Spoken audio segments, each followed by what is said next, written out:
Hi, I'm Edwin Sevilla, and I'm Project Censored. I found out about Project Censored from Nolan Higdon. He was my history teacher, and he was so passionate about what he was saying, so it kind of made me want to join. And I see that it's making me passionate about the subjects and wanting me to bring out real news instead of the stuff that corporate media is giving out. Hi, my name is Stephanie Armendariz. I joined Project Censored through a class taught by Ken Burrows at SF State. I wrote a couple articles for the top 25, and one of them was actually selected. And I really enjoyed Project Censored because it gave me a chance to let my voice be heard and write about things that I'm passionate about. Hi, my name's Janet Hernandez. I got into Project Censored through East Bay by a class that was taught by Nolan. And I really enjoyed Project Censored just because I felt that they were saying the truth about everything. It's something that I've always wanted. And I wrote a part in the book that's coming out in 2015. What article is that? Immigration. Oh, on immigration? Yeah. Can you give me like a little So I talked about the Department of Homeland Security and how they wanted to shut it down because immigration, but that wasn't the whole truth behind it.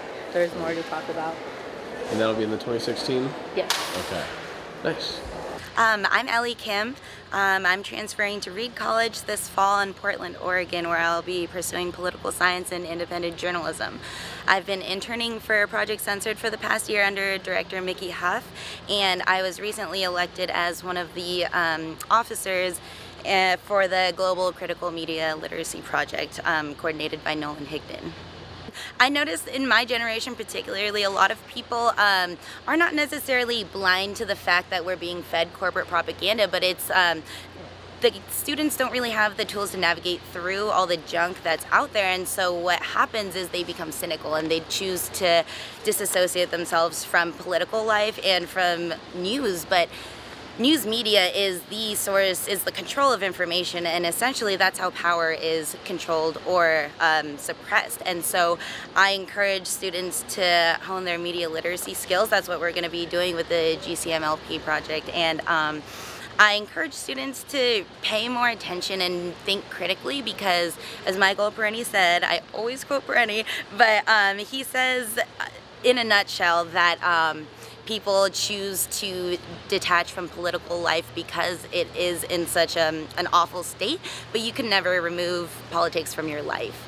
And so if we want to better the world we live in and for our kids to grow up in an equitable society, we're the people that need to change. Hi, my name is Crystal Bedford. I originally got involved with Project Censored because I heard there's a possibility to do a paper on the prison system in California, which is something I'm really passionate about, and from there I've tripped and fallen into passion after passion.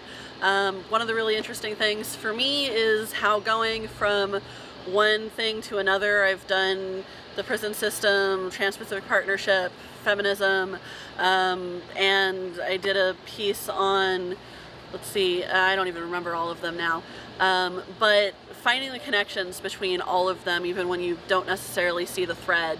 And one of the other things I'm passionate about is bringing it to a whole bunch of people. I started a Project Censored club on campus because I was lucky enough to walk into the right teacher's classroom, and I wanted to make sure that other people had an opportunity even if they didn't. Hi, my name is Darian. I attend UC Berkeley, and I joined Project Censored last fall because of Nolan Higdon. I was in his History of California class, and then after that I took a class, Critical Thinking Through History, and I wrote my first news abuse story, which was about the Russian Olympics in 2014 and the irony in it, how they surveyed the Olympics, but the NSA surveils us every single day, and not just people in America, but people across the world. So that really caught my interest in media literacy, and I hope to pursue investigative journalism throughout my time at Berkeley and hopefully get a master's in that. Hi, I'm Lisa Davis. I am an intern with Project Censored, and I began my work last fall in 2014. I was brought into the project by one of my former professors, Nolan Higdon. He was always raving about media literacy and how important it is to sort of look at the intersection of like history with media in the class. And so one time he was like, you know, I'm part of this organization, Project Censored, and we're all about like service learning and media literacy with students and such, and I just asked him after class, like, how can I get involved? Because I'm pretty upset about quite a few things that are being portrayed through media and the narratives that I'm seeing, specifically surrounding women and women of color. And so being part of the project gave me an opportunity to examine and explore the intersection between race, gender, and the media. And I was lucky enough to come into the project during a time where we were asked to write an article, an overarching like feminist article, and I was able to address and research that very thing, is like race and gender in the media. So